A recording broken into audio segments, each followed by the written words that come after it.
Hello, everyone, and welcome to Designing a Successful Large Group Physical Education Program. I'm Dave Carney. I'm a phys ed teacher, grades kindergarten through 5th grade, and today we are doing part 6, Games and Activities. So the goal for games and activities, especially in the first couple weeks, is building a culture of respect, fairness, sharing, cooperation, and sportsmanship. And I think all of these are so important, especially the first couple weeks of school, that students get to learn to know each other, respect each other. My rules are respect yourself, respect others, and respect property. I think that covers pretty much everything. But just for them to understand that winning and losing aren't the biggest things. I want them to care and try, but it is just PE class, so sportsmanship is a big one. Obviously, just being kind to each other. And to build that, we start different games every year. We add and take away the best games we have, and we can. But here are some of the ones, especially in the first couple weeks of school, here's some things we do. First, we like to keep things simple.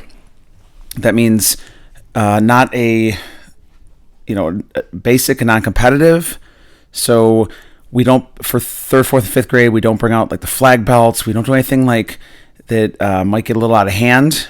Not that we hope that they get out of hand, but sometimes things happen. So we keep things real basic. We definitely don't put a lot of equipment out, so less is more. So we want to keep everything basic, simple games. We want to make sure kids are moving and learning at the same time. We don't want them sitting around just bored to death, listening to rules. Yes, there's a time for that. Yes, there's a place for that. And especially with like younger grades, like kindergarten and 1st grade, we want to make sure we give them a little bits of information and then let them move, and then little bits of information and then let them move again. And we want to hook students with new and exciting things for the new year. So we want to tell them about new things that's going on this year, and things they can really look forward to, like we have the bike trailer come out, and we have a new mascot this year named Webster, and we have one called Watson, and just want to hook them with things we're going to be doing and things they could really look forward to. So getting to know you games. These are games that obviously we want students get to know each other. And so one of my favorite ones is Group Juggle. I learned this from Joey Fife, thephysicaleducator.com. He has a game called Group Juggle. I'm not sure if he made that up, but this is where I got this game from. So groups of 5 to 7 or thereabouts. It could be a little bit more. I would say no less than 5 because we want to make sure there's a decent sized group to pass. They pass an object. Now this object can be a beanbag, a ball, a deck ring, a chicken, anything. So they pass an object in a pattern, and I have to say in the beginning, I tell the kids to say their name and their favorite. I give them a thing, like a movie, a song, a game, color, really anything. Just you make up the topic. So they would say things like, okay, my name's Dave. My favorite color is green. And then I pass to somebody else and they say the same thing. And they get to know each other's names. Then eventually they call out each other's names while throwing them a ball in a pattern. So if I always pass to John and John always passes to Mary, I'm not sure why I picked those names. I always pass to John, then he always passes to Mary. And after that, we add a third object. We add another object first while calling out the name. So it's like, then there's 2. I start with a ball or object, a couple objects, 2 objects. Usually I try to make them different, like a deck ring and a ball. I'll throw to John 1, then he'll throw it to Mary, then I'll throw John another, and he'll throw it to Mary, and then she keeps going, and so forth. And I say John twice. I'll say, okay, John, and then John, and he calls out Mary, Mary. And it looks like we're just, the 2 objects are just going everywhere, but it's in a set pattern. And then if possible, if they can get that going, at a third object, and we try to see how many times they can get it around without messing up. And if they mess up, they just go back to the beginning. It's not a big deal. They laugh, have fun, they learn each other's names, so that's really building that culture, and I think it's a great game to play. Okay, Pass Your Name is another good one, where students are in groups of, I think a little bigger than the last one, probably about 8 or more. They sit in a circle, and they say their name fast. So I will pass my name, I'll say Dave, and going back to John and Mary, I guess, he'll say John and pass his name to Mary, and they'll keep going as fast as they can. around the circle until it gets back to me. And if you want to add time, like a timer, you can add that. So see how fast it takes them to get to know their names or get to say their names around the circle. And that's another way for them to learn names, even though it's in a fast-paced way. You can even change it to say, okay, say your name slowly this time, slow motion. And so I'll say Dave, and he'll say John. And it's just, so again, learning their names, getting to know each other, having fun, laughing. It's a great game. The Four Corners we played this year a couple weeks ago. Four Corners categories. Give the students 4 choices. We have 4 corners, and you can either label your corners with numbers or just tell them, or even put out, I have cones with, I put the little things over them that have the numbers 1, 2, 3, 4. So give them 4 choices. Like, okay, if you have 0 siblings, you go to this corner in a moment when I say go. If you have 1, brother or sister, this corner, 2 or 3 or more, go to the 4th corner. Again, number of pets, states you live in, anything. Give them some things to talk about. And so, then you can give them some way to move. Okay, move, by skipping to the corner of that answer. And then give them a chance to talk about it. Okay, name your brothers and sisters, or if you don't have any, that's okay. What are some benefits? I don't know, just making things up. And I usually have a coach at each corner, but if you have a smaller group and it's just you, you could kind of travel to each corner a little bit, or just kind of oversee from the middle. But give them a chance to talk. Number of pets. If they have 4 pets, well, what are their names? Okay, and they can talk to each other, and just, again, building that community and getting to know each other is just such a key thing in PE. All right, cooperation games now. So these are games that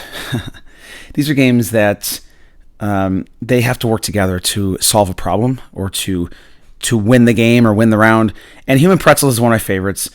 So they get in groups of 6 or more, and the more the better. Actually, that's more fun. They shake hands with 2 different people, and then they have to untangle themselves without letting go. So they end up in a big circle usually.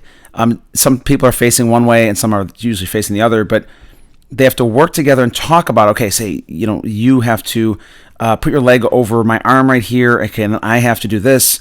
And it's really, if they want to do it, especially if you want to time them to give them a challenge, it's a great way for them to work together and communicate. So it's a really good game for that.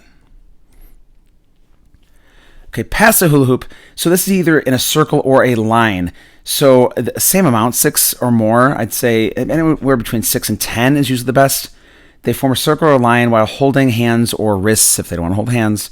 One person starts the hula hoop and has to pass it to the next person without letting go.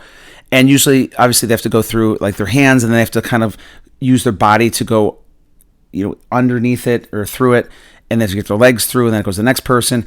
And again, this, if you want to do it as a timing thing, I think it's not a bad idea. It's not, you don't have to be competitive with it, but they can be competitive with themselves and just see if they can break their own record and see how fast they can do it. And Avengers. Avengers is one of my favorite games I made up last year. I tried to obviously capitalize on the Avengers Endgame, and it's kind of like The Floor is Lava or any of those kind of games where you have to work together to get across, but I added balls that we call Infinity Stones, and we give them a certain amount of equipment. Each team gets polyspots. I usually give them 1 scooter, some hula hoops, and maybe even a jump rope as like a balance beam type thing. Now they have to go through the area, that's usually my pavilion or any kind of gym floor, gymnasium, whatever you have, without touching the floor. And if they do touch the floor, they have to go all the way back. And they have to collect as many tennis balls, Infinity Stones, and put them into their team bucket. Now they can't just pick them up and throw them. They have to bring them back, and they can only have 1 at a time. They can't just scoop them all up. They have to have 1 at a time. Now they can pass it down the line if they want, but they have to work together, communicate, talk, work together, share, and they really enjoy this game, especially when you add a theme of Avengers and you play Avengers music or anything like that gets them going. They love this game. It's one of my favorites to play with the kids, and that's definitely one you should play. Okay, learning procedures games. We do this a lot in the beginning, the first couple weeks of school. The first one is Dot Commander.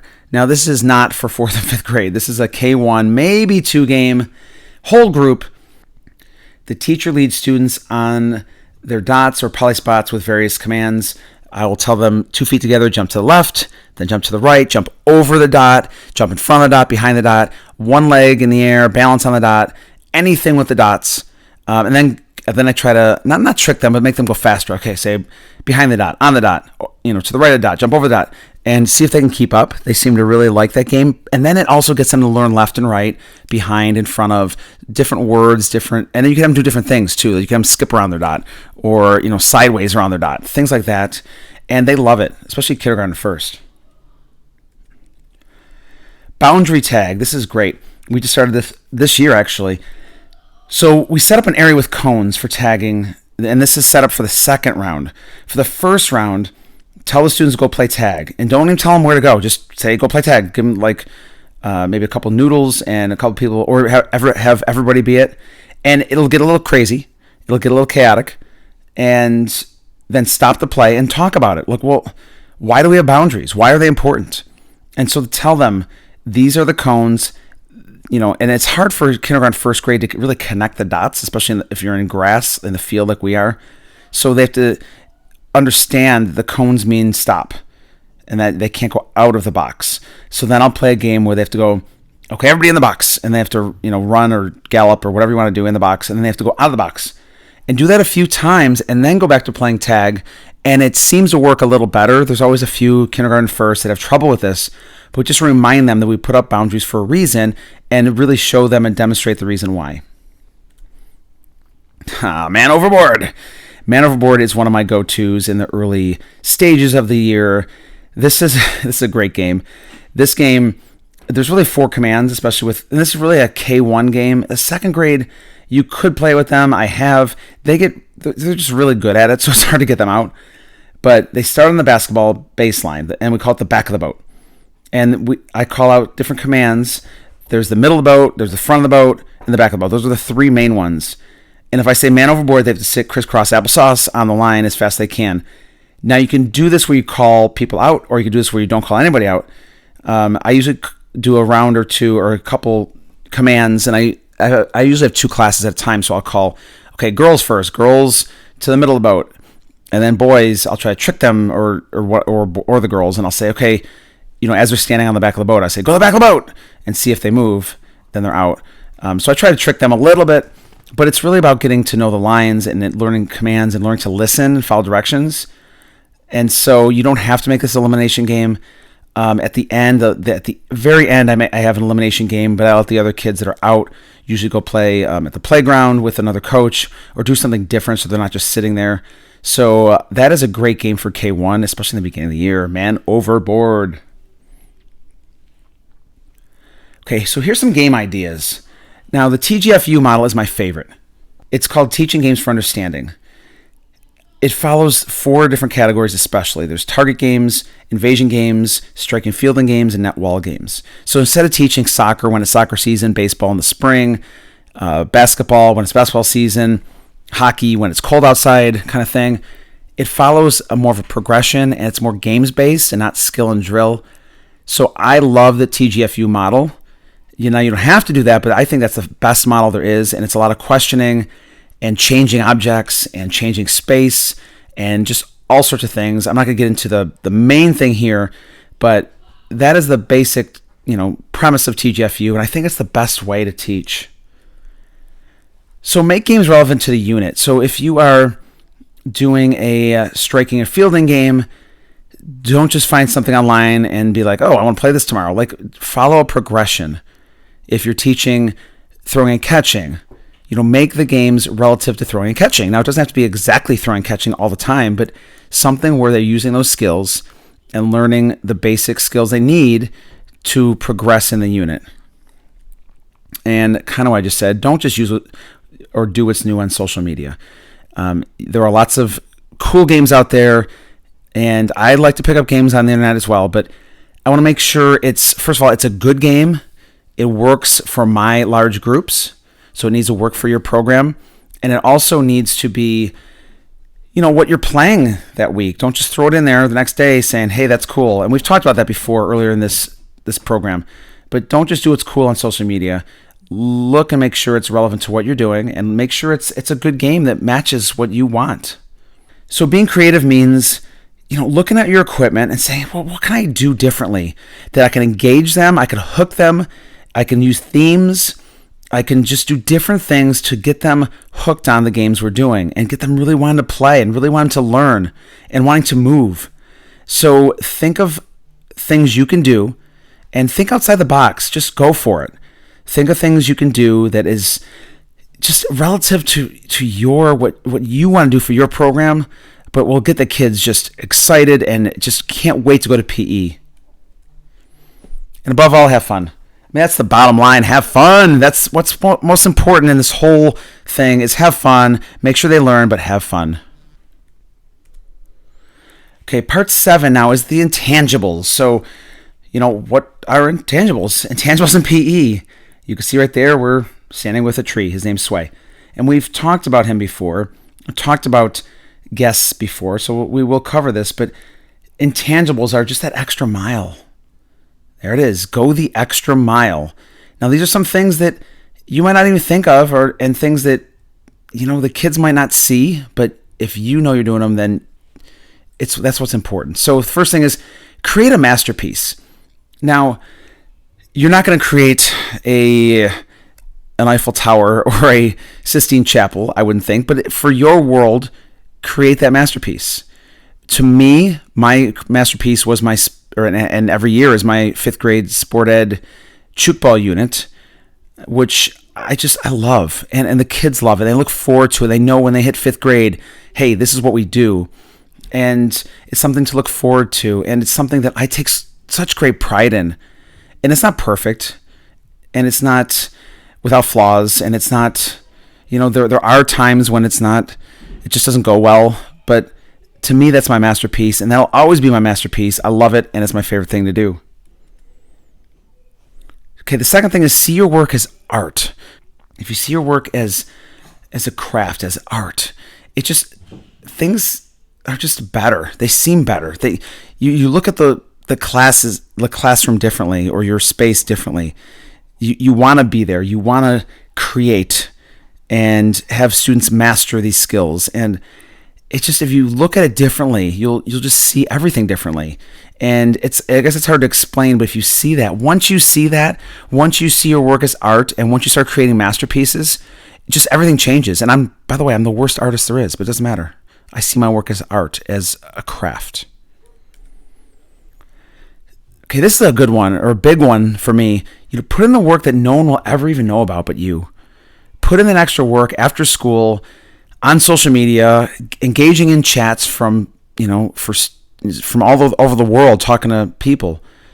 My whole perspective on PE changed when I started on Twitter and Voxer.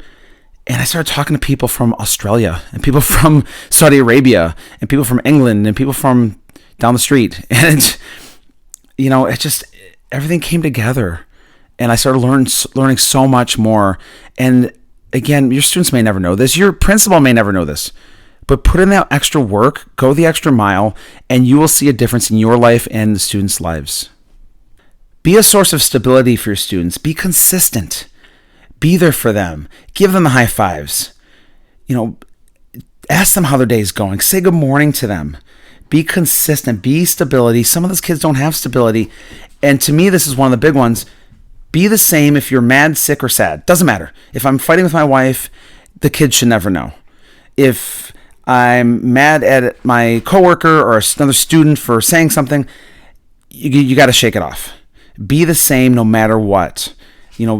High five students. Again, good morning. How you doing? Ask them a question. I love your shoes. Anything like that. Go the extra mile. Do that for the kids because they deserve it. They need it. So here's some examples. Grant writing. Look, I don't have to write grants. I can just be like, no, I'm good. I have a little equipment, a little bit of money each year. It doesn't matter.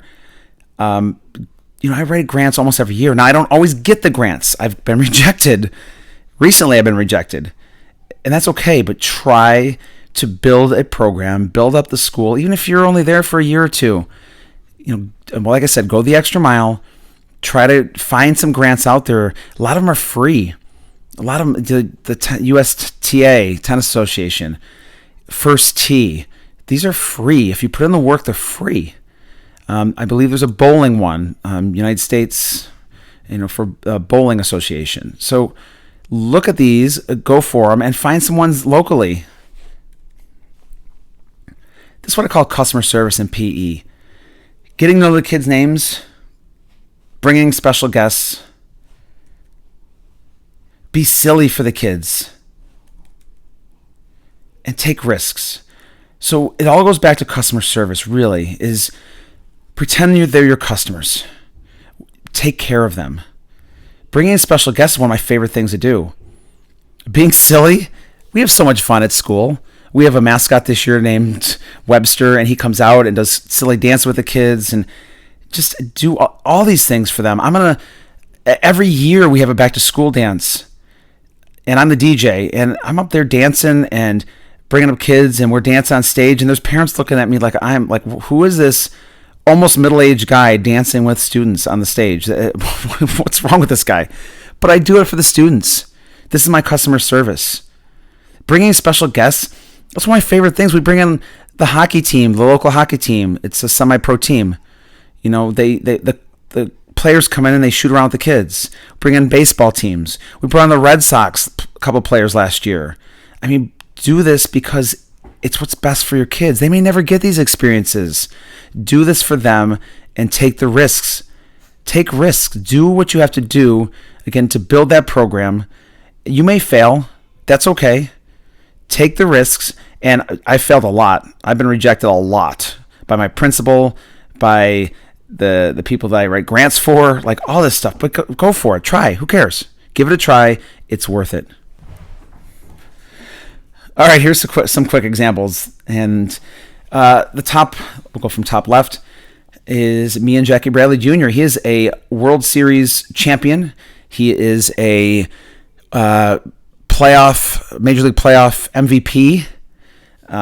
He came out last year, and he's the nicest guy, by the way.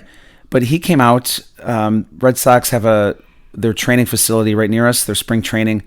So that he came out with another player and can shot baskets with the kids, played a little baseball with the kids, talked to the kids. It was amazing. And man, the kids I'm never going to forget it, but the kids will never forget it either. My kids, my children still talk about it. So on the top middle, that's one of my students. She, I guess about taking risks. This is during our shoot ball tournament.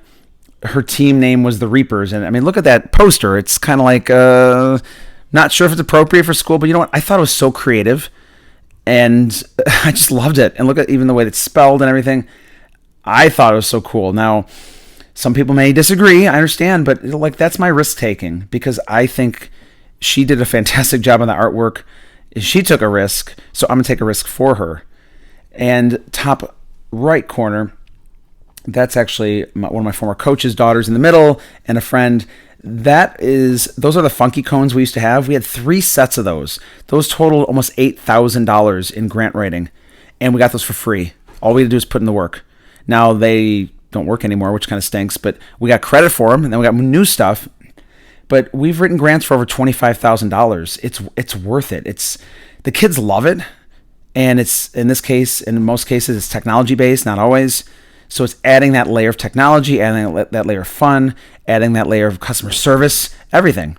Okay, the bottom left-hand corner is the 4 of us a couple years ago after a American Heart Association Jump Rope for Heart challenge, which we lost, obviously. The kids beat us, and so they painted us. And, I don't mind getting paint all over me if it's for a good cause.